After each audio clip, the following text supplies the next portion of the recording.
को आपको जानकारी है कि आज जिस प्रकार से जो ताजा उदाहरण मैंने आपको दिया है, क्या तो उदाहरण नहीं है क्या? इसका जो आज 110 करोड़ हिंदू जो आहत हुए हैं, मैंने उस पर एक एक विषय आपके सामने रखा है। और मैंने आपको उदाहरण दिया कि तमिलनाडु में हिजबुल ताहिर के बारे में माननीय राहुल गांधी जी एक शब्द नहीं बोल रहे हैं। परसों एक महिला को और एक युवक को एक मुस्लिम समुदाय के द्वारा पीटा जा रहा है सरेआम, उसके ऊपर एक शब्द नहीं बोल रहे। तो कम से कम ऐसी चीज़ों को राहुल गांधी जी को, पूरे देश के लोगों को अपने साथ लेके उनकी बात रखनी चाहिए। जहाँ तक बात हमारे माननीय राहुल गांधी की है, मैं एक ही बात कह सकता हूँ कि राहुल गांधी जी कांग्रेस के बहुत वरिष्ठतम नेताओं में से हैं। नेता प्रतिपक्ष की जिस प्रकार से उनको जिम्मेवारी दी गई, हम सभी एक आशा और विश्वास के साथ अपेक्षा कर रहे थे कि वो इस संवैधानिक पद की गरिमा बना के रखते हुए देश के तमाम चीज़ों को उसमें वहाँ रखेंगे। लेकिन जिस प्रकार से उन्होंने हिंदू समाज को हिंसक कहा और एक शब्द बोला उन्होंने, जो अपने आप को हिंदू कहते हैं वो सब हिंसक हैं, झूठ बोलते हैं। यानी इस प्रकार की भाषा हिंदू समाज न तो स्वीकार करेगी।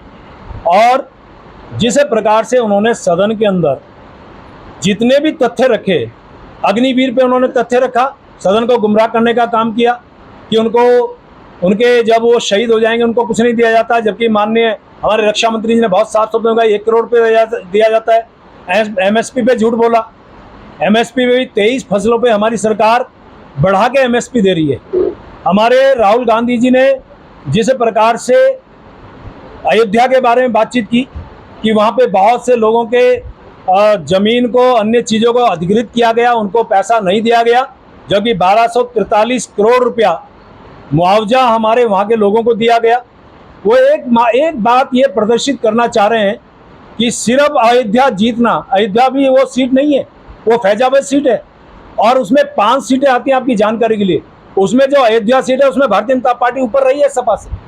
ओवरऑल हम उसमें यदि हारे हैं तो उसको जिस प्रकार से आप वहाँ के सांसद अवधेश जी को हाथ मिलाते हैं सदन के अंदर, उसको महिमा मंडित करते हैं, तो यानी कि आप हिंदू समाज को कटाक्ष कर रहे हैं, उनको नीचा दिखाने की कोशिश कर रहे हैं। राम सेतु को जो हमेशा काल्पनिक कहते रहे, जो भव्य मंदिर के निमंत्रण के बाद में नहीं पहुंचते हैं, नहीं जाते हैं उस समय पे, और उसके बाद से लेकर आज तक नहीं जाते हैं, सिर्फ नीचा दिखाने की कोशिश करते हैं। तो ये हिंदू समाज और पूरा देश आज ये देख रहा है, जो अपेक्षा आपसे की थी वो अपेक्षा पे आप खरे नहीं उतर रहे हैं। और ये उम्मीद थी कि आपका पहला भाषण बहुत तर्कतापूर्ण होगा, बहुत विद्वतापूर्ण होगा। ये बात ठीक है, अनेकों बार आप फेल हुए, लेकिन आप इसमें पास होंगे।